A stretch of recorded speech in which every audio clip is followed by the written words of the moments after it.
Hello, this is Jane Clark from the Old Art Room in Swaffham, and here today I've got the sewing roll pattern, and you can download this from our blog site, website, and this is a very comprehensive pattern, and we've made it so that it can be for beginners and for experienced sewers alike.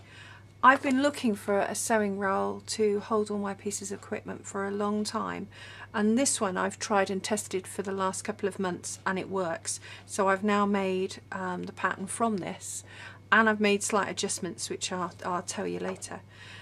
In through the pattern as well there's lots of tips, like this one here, which is how to extend a zip, and it is literally step by step, which is really good. Lots of layout diagrams too.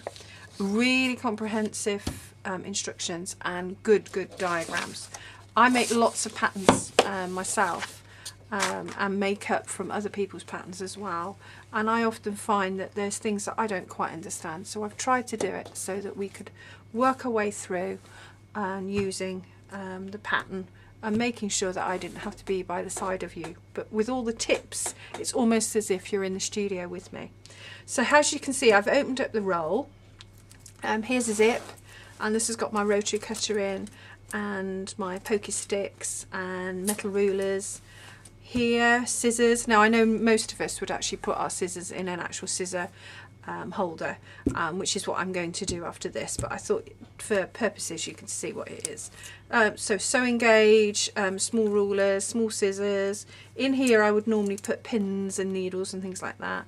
Threads that are on these D-rings. Alright, and in the other one I'll show you it's got swivel holders as well.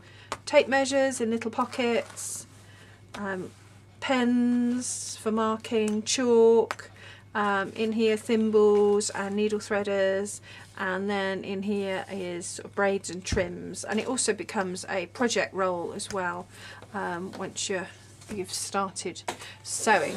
And here is the one I designed for us to actually use in the pattern.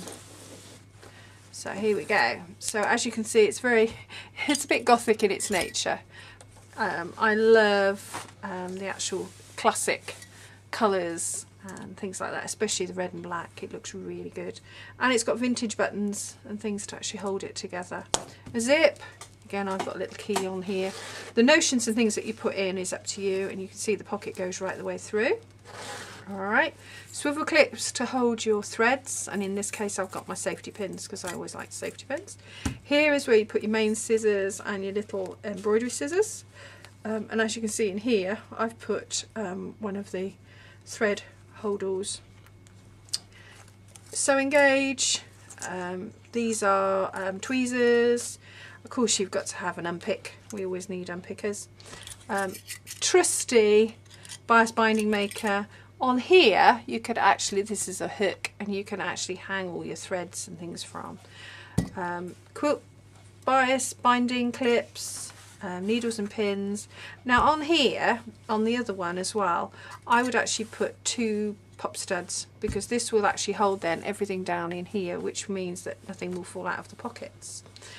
It's very easy to put together because you're actually just putting the strips, and then these pieces of braid actually then make sure that they hold these 2 raw edges down, and all the other raw edges are actually kept in by the bias binding. Again, buttons and trims are personal, you can put those on whatever you like. You can see I've got a little needle threader and things like that in here, so the choice is yours what to make with it. And you can see on the outside again it rolls up into a nice tidy roll and holds together with your buttons, and there you go. So this is one of the many patterns that are available at the Old Art Room on the blog spot, which is www.theoldartroom.blogspot.com. and thank you, and see you soon. Bye for now.